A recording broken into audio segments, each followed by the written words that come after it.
자, 드디어 RTL의 마지막 섹션입니다. 마치며 시작을 해보도록 하겠습니다. 네, 일단 첫 번째로 굉장히 고생하셨습니다. 네, RTL이 사실 쉬운 그런 강의는 아니었을 텐데 여기까지 와주신 분들 너무나도 고생 많으셨고요.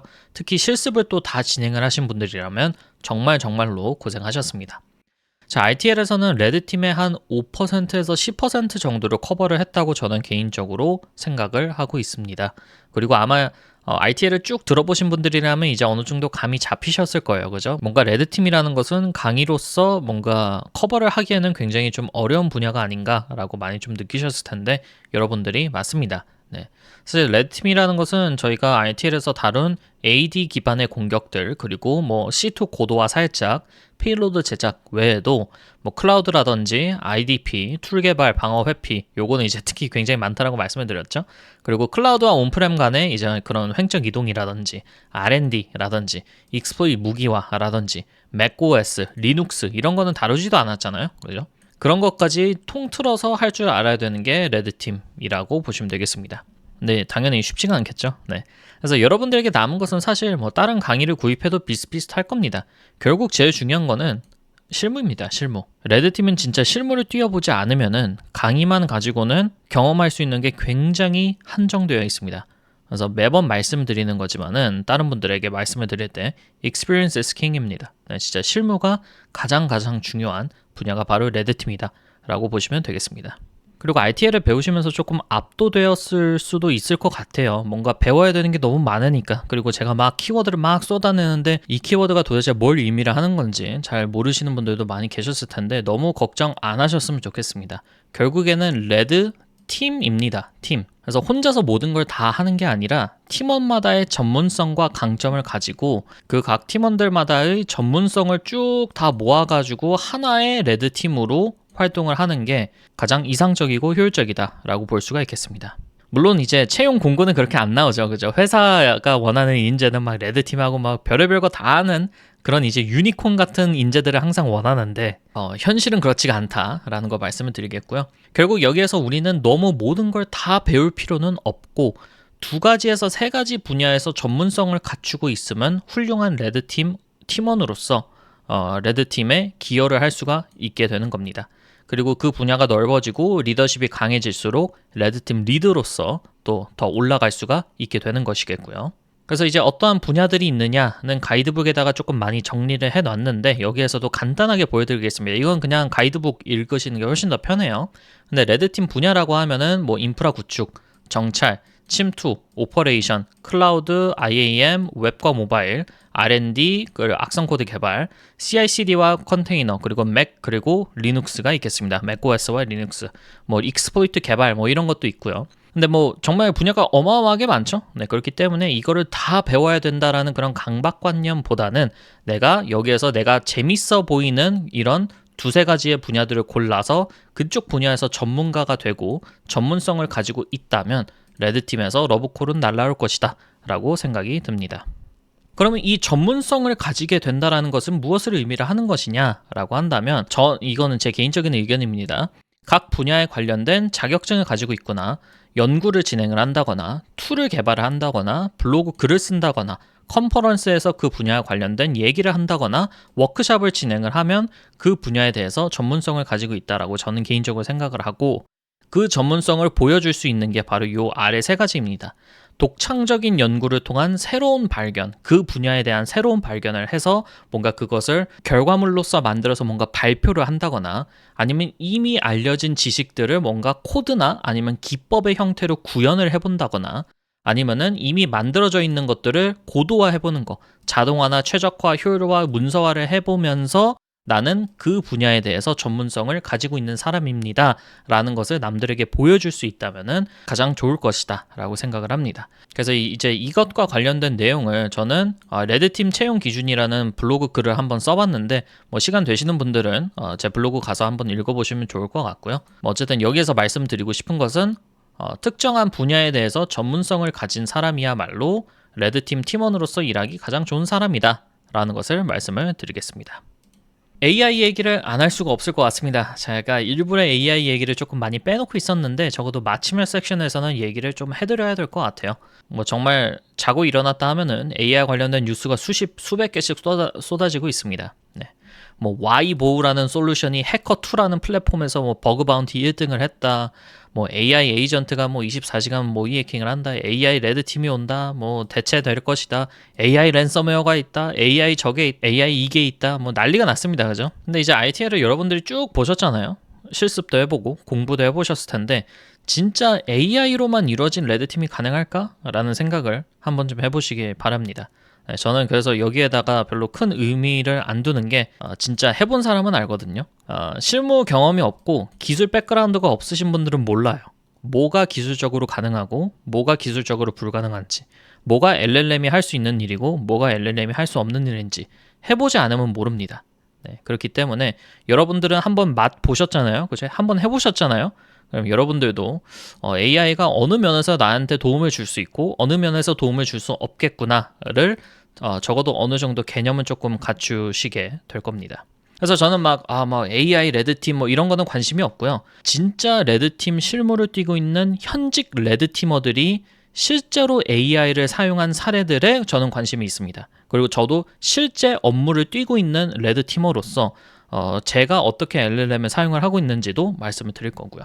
그래서 아웃플랭크라는 레드팀 전문 컨설팅 업체이자 솔루션 업체가 있는데 지금은 이제 포트러스에 인수가 되긴 했는데 어쨌든 거기에 칼 에버리라고 하는 정말 오펜시브 시큐리티에서 한가닥 하시는 분이 계십니다. 그래서 그분이 이제 AI 관련된 거를 이제 오펜시브 시큐리티에 많이 접목을 하고 계시는데 뭐 예를 들어서 악성 코드 전문 모델을 만들었어요. 그분께서. 그래서 뭐 단테라는 이제 모델을 만들어 가지고 악성 코드를 스스로 만들고 뭐 EDR 솔루션에 한번 때려보고 뭐가 잡히면은 또 이제 방어 회피 코드를 넣어 가지고 또 다시 악성 코드를 만들고 뭐 이제 이런 거를 실험을 한번 해보셨는데 한 8%의 성공률이 있었다고 합니다. 나쁘지 않죠. 근데 이 성공률이라고 하는 것도 살짝 애매한 게 그냥 쉘코드 로더 만들어서 쉘코드가 실행이 돼서 콜백이 날아가면 성공이라고 했던 거거든요. 뭐 그 이후에 일어나는 메모리 스캔이라든지 후속 공격 툴들은 또 어떻게 바꿀 것이냐 뭐 이런 거에 대해서는 또 딱히 얘기를 하지 않기 때문에 뭐 이게 얼마나 큰 의미가 있는지는 잘 모르겠으나 뭐 어쨌든 이런 것들도 나오고 있다라고 보시면 되겠고요. 오펜시브 R&D에서는 이제 굉장히 많이 사용이 되고 있습니다. 그래서 결국 이 LLM이라고 하는 게 가장 잘하는 게 뭐냐라고 물어본다면 패턴 레커니션은 굉장히 잘합니다. 그죠? 그렇기 때문에 오펜시브 시큐리티 R&D에서 뭔가 인간이 자 내가 연구한 게 이게 있어. 그리고 이런 코드가 있어.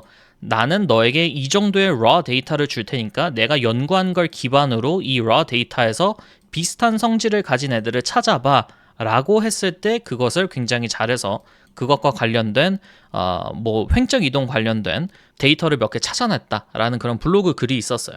그래서 그런 식으로 뭔가 노가다를 대신 해줄 수 있을 때 굉장히 LLM이 유용하게 사용이 될 것이다 라고 생각이 되고요. 네메시스 1.0는 조금 생략을 하고 2.0만 좀 말씀을 드릴게요. 이 네메시스라는 거는 이제 저희가 레드팀을 진행을 하면서 만나는 수많은 종류의 그런 파일들이 있잖아요.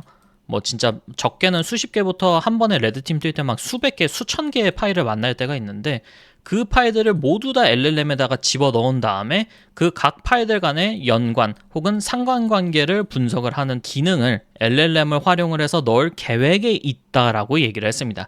이게 얼마나 쉽게 될지는 모르겠으나 충분히 가능할 것 같고 아직까지 다 들어가진 않았는데 어쨌든 LLM을 활용한 데이터나 혹은 파일의 연관 분석을 도와주는 방식으로 사용을 할 수가 있을 것 같고요. 방어 회피랑 악성 코드 개발에는 LLM 좀 많이 씁니다. 저도 많이 쓰고 있어요. 근데 이제 LLM에다가 쉘코드 로더를 만들어줘 라기보다는 이제 개발의 일부를 사용을 하고 있죠. 그래서 뭐 예를 들어서 뭐 특정한 코드 루틴이 있는데 이게 시그니처가 된 것 같아. 이 코드 루틴을 다른 방식으로 하는 방법을 알려줘 하면은 뭐 이렇게 추천을 해주거든요. 뭐 이런 방식이 있고 저런 방식이 있고 뭐 해시 알고리즘을 이걸로 바꿔보죠. 뭐 이렇게 얘기를 해준단 말이에요. 그러면 그냥 거기에서 몇 개를 골라가지고 다시 한번 이렇게 악성 코드를 개발을 하는 뭐 그런 식으로 좀 많이 활용을 하고 있습니다. 툴 개발도 마찬가지고요. MCP 같은 경우도 조금 활용을 하고 있는데요. 뭐 블러드하운드나 기드라처럼 이제 저희가 자주 사용하는 그런 툴에다가 MCP를 물려가지고 뭔가 그 툴을 직접 사용하지 않더라도 그냥 LLM에다가 질문을 하는 형태로 그 툴을 사용을 하는 굉장히 편리한 방식으로 그 툴들을 사용을 하게 되는 그런 MCP도 많이 사용을 하고 있고요. 소셜 엔지니어링에서도 뭐 사용을 합니다. 프리텍스트를 만들어줘 라든지 아니면 뭐 피싱 페이지 만들어줘 간단하게 뭐 이런 걸로 이제 사용을 하고 있는데 막 어마어마하게 뭐 본격적으로 사용을 하고 있지는 않습니다. 적어도 저는요. 그래서 어쨌든 간에 중요한 건 그겁니다. 네, 이 LLM이라는 것을 물론 사람들마다 정의가 좀 다 다르긴 한데 진짜 지능이라고 부를 수 있는가? 라고 했을 때 저는 인간의 지능 혹은 일반적인 수준에서 우리가 지능을 갖고 있다라고 보기는 조금 어렵다라고 생각을 해요. 패런 레커니션 자체는 굉장히 잘한다라고 생각은 하고요. 그래서 노가다에 필요한 것은 LLM을 많이 사용을 하는 편이고요. 저 같은 경우는. 그리고 실제 지능이 필요한 거는 여전히 그냥 제가 처리를 하는 그런 식에 있습니다. 그리고 여기서 좀 중요한 건데요. 이 레드팀이라고 하는 분야 자체가 태생적으로 인터넷에 존재하지 않은 아직까지 발견되고 아직까지 해결되지 않은 문제들을 풀어야 되는 작업들이 굉장히 많아요. 그래서 LLM에다가 아무리 질문을 해도 LLM이 인터넷이나 아니면은 뭐 다른 데이터에서 학습된 게 없거든요. 왜냐면 이 레드팀이라는 것 자체가 굉장히 커스텀하잖아요. 그죠? 특정 고객사 들어가서 그 고객사가 만든 exe 파일에 DLL 사이드로딩이 가능한지 가능하지 않은지, 물론 뭐 DLL 사이드로딩에 필요한 그런 전반적인 일반적인 특징을 가지고 이거는 뭐 가능합니다, 가능하지 않습니다, 뭐 이런 거 해보세요, 뭐 이런 굉장히 일반적인 조언을 줄 수는 있겠지만 이 굉장히 커스텀한 이런 레드팀의 작업 특성상 좀 알려지지 않은 그런 문제들을 풀어야 될 때가 굉장히 많은데, 그럴 때 이제 LLM이 좀 큰 도움이 안 될 때가 조금 많이 있습니다. 헐루시네이션을 한다거나 뭐 아니면 없는 내용을 지어낸다거나 이런 경우가 너무 많아가지고 그냥 내가 해야겠다 해가지고 그냥 제가 하는 경우가 조금 많이 있어요. 자, 레드팀의 미래 섹션입니다. 이 섹션은 사실 제 개인적인 의견이 좀 많이 들어가 있어요. 굉장히 좀 랜덤한 그런 주제들이 좀 많이 있을 거고요. 이 레드팀 비즈니스적으로 살펴보자면은 미국과 EU 쪽에서는 레드팀이라는 게 컴플라이언스, 인증심사, 법에 들어가기 시작을 했습니다. 특히 EU 쪽에서는 법까지 들어가기 시작을 했어요. 그래서 옛날에 연 1회 모의 해킹 받아라 라는 게 연 1회 모의 해킹도 받고 연 1회 레드팀도 받아라, 뭐 이런 식으로 많이 바뀌고 있습니다. 그래서 이게 어쨌든 간에 법에 들어가고 컴플라이언스에 들어가면은 이 직무나 이 서비스라는 것 자체가 정착이 된다라는 뜻이거든요. 제도권에 들어갔다라는 얘기예요. 법에 들어갔다라는 거는. 그렇기 때문에 레드팀이 뭐 단기간 안에 사라질 것 같지는 않다. 적어도 해외에서는. 국내에서는 어떻게 될지 모르겠는데 해외에서는 어쨌든 간에 제도권에 들어갔기 때문에 비즈니스적으로 봤을 때 이 레드팀이라는 서비스가 사라질 것 같지는 않다라고 생각이 되고요. 조금 재밌는 얘기인데 어느 정도의 이런 전문직화 현상도 조금 일어나고 있습니다. 특히 일본도 뭐 일본인데 EU 같은 경우는 이 움직임이 조금 많이 보이고 있는데요. 예를 들어서 컴플라이언스나 인증심사에서 연 1회 레드팀을 받아야 된다라는 얘기가 있잖아요. 그러면은 그 레드팀을 수행하는 인원이 특정 인증기관에서 발급받은 자격증들을 갖고 있는 인원들만이 레드팀에 참여가 가능하다. 이런 얘기도 많이 있어요. 네, 그러니까 이 특정한 자격증을 갖고 있지 않은 자가 레드팀을 수행을 하면 그것은 이제 뭐 법적으로 인정받을 레드팀이 아니다. 인증심사적으로 인정받은 레드팀이라고 볼 수 없다. 뭐 이런 이제 얘기까지 나오고 있는 것이죠.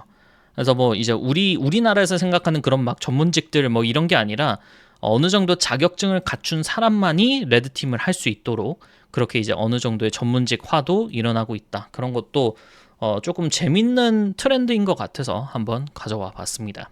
기술의 발전과 아웃소싱, 이것도 조금 재밌는 주제인데요. 저는 개인적으로 뭐 레드팀뿐만 아니라 오펜시브 시큐리티 자체가 기술이 앞으로 굉장히 깊어질 거라고 생각을 합니다. 진짜 10년 전과 비교해 봤을 때도 이 오펜시브에 필요한 기술의 깊이가 거의 이렇게 내려가요. 네, 거의 기하급수적으로 깊이가 깊어지거든요.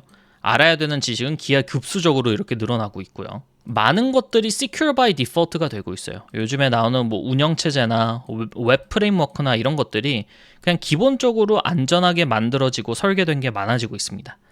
그 말은 뭐다? 우리가 공격을 할 때 필요한 이런 기술들의 깊이가 굉장히 깊어질 수밖에 없다라고 저는 개인적으로 생각을 해요.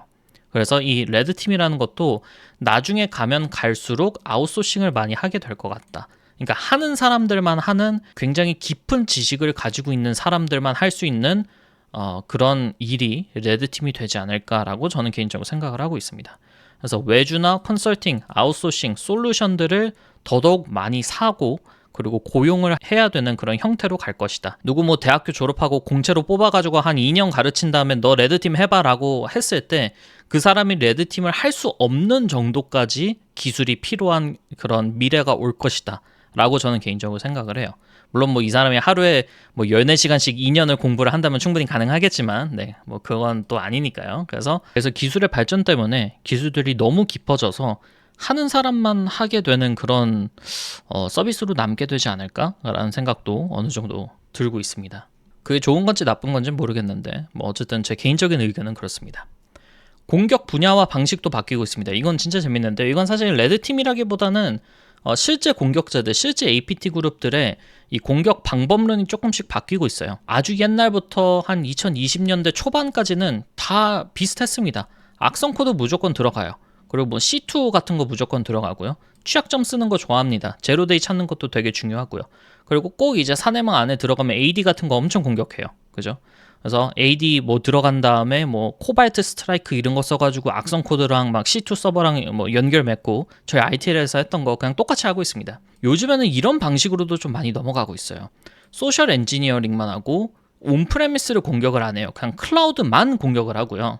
그리고 악성 코드를 사용을 안 합니다. 악성 코드 자체를 사용을 안 하고 그냥 아이덴티티, 계정 정보, 토큰 이런 것만 훔쳐가지고 그런 것만 사용을 해요. 요거는 이제 블루팀 분들이 많이 사용을 하는 혹은 뭐 가끔씩 사용을 하는 그런 용어인데 malwareless 공격이 많이 늘어나고 있다라고 얘기를 해요. 악성 코드가 없는 공격이 있다. 그리고 완전히 아이덴티티 베이스드 공격들이 많이 이루어지고 있다라는 얘기를 하더라고요.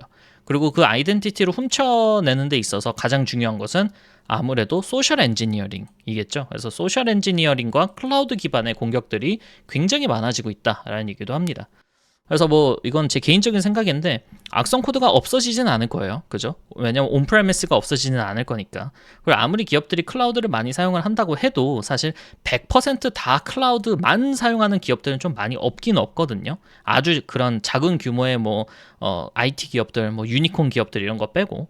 그래서 악성 코드가 사라지지는 않겠지만 기본적으로 공격 분야와 방식들 자체는 malwareless, identity based, 그리고 social engineering 위주, 그리고 클라우드 위주의 그런 공격들이 좀 많이 일어날 것이다라고 저는 개인적으로 생각을 하고 있습니다.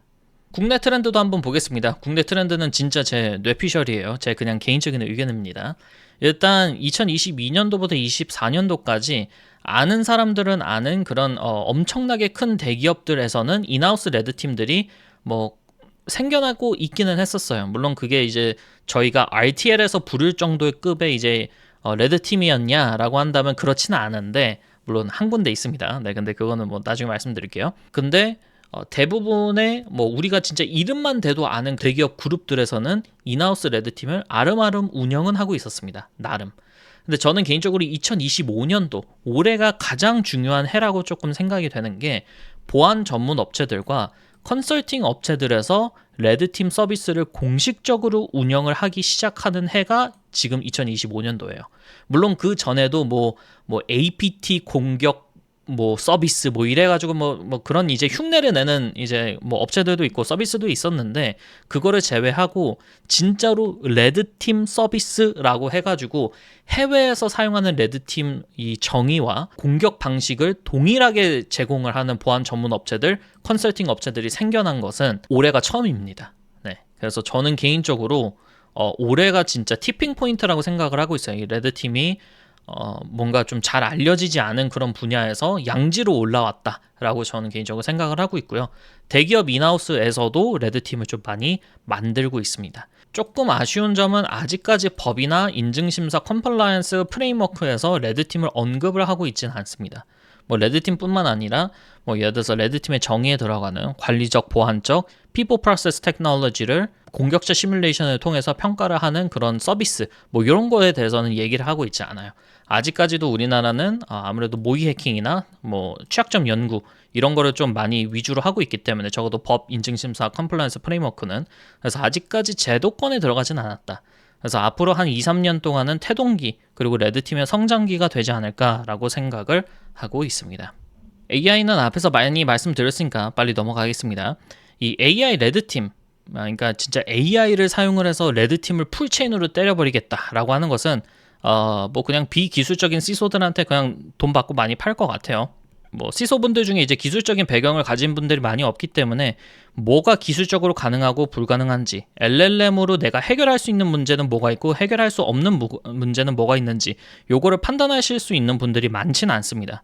그렇기 때문에 그냥 많이 판매는 될 것 같아요. 근데 그게 의미가 있는 결과를 내놓지는 못할 것 같습니다.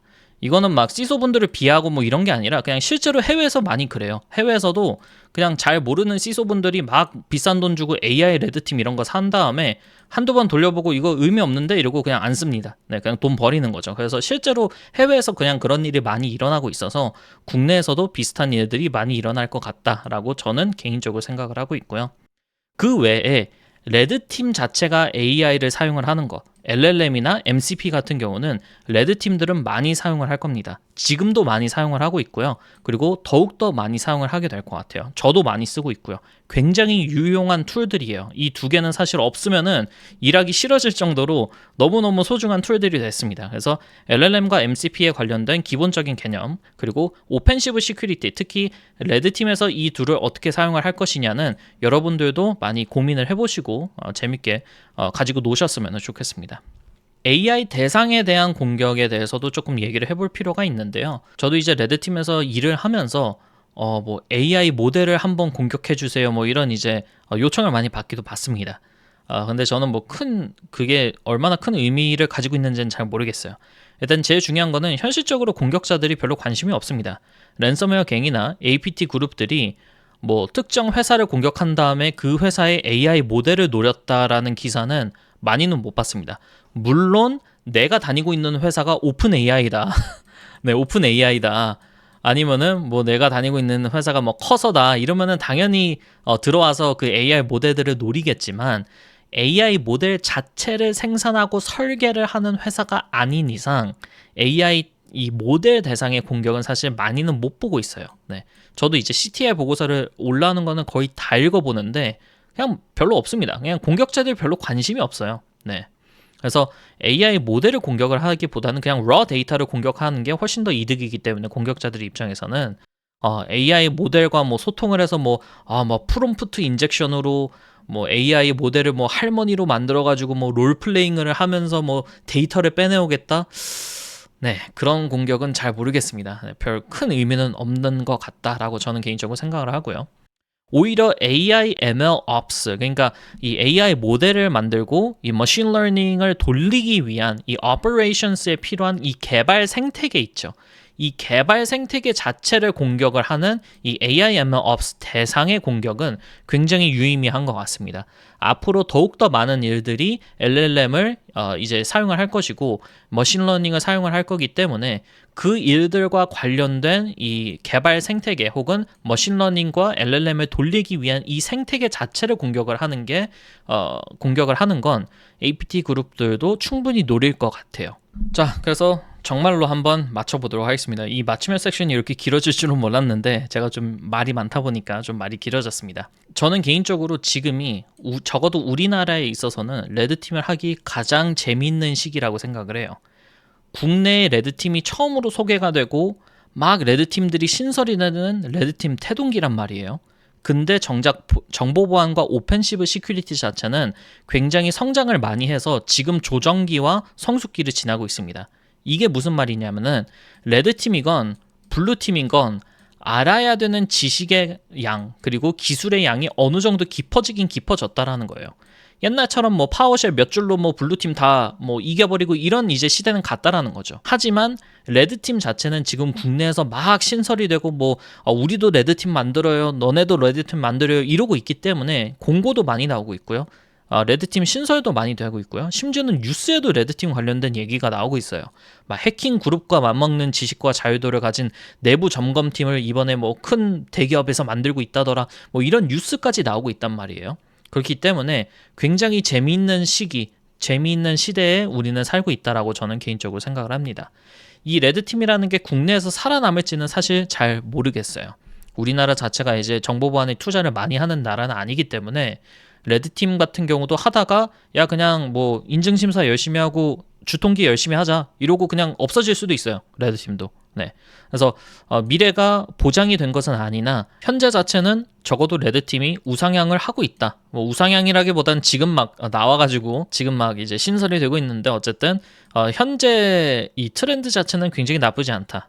그래서 저는 개인적으로 국내에서 레드팀을 하기에는 지금이 제일 재밌는 시기이지 않나라고 생각을 합니다. 자, 그러면은 RTL을 들어주신 모든 분들 너무나도 감사하고요. 여러분들과 다음에는 강의가 아니라 필드에서 만날 수 있도록, 네, 레드팀 필드에서 만날 수 있도록 기대를 해보겠습니다. 자, 그러면은 RTL을 구입을 해주고 끝까지 따라와 주신 분들 너무나도 감사합니다. 저는 레드라쿤의 초이였습니다.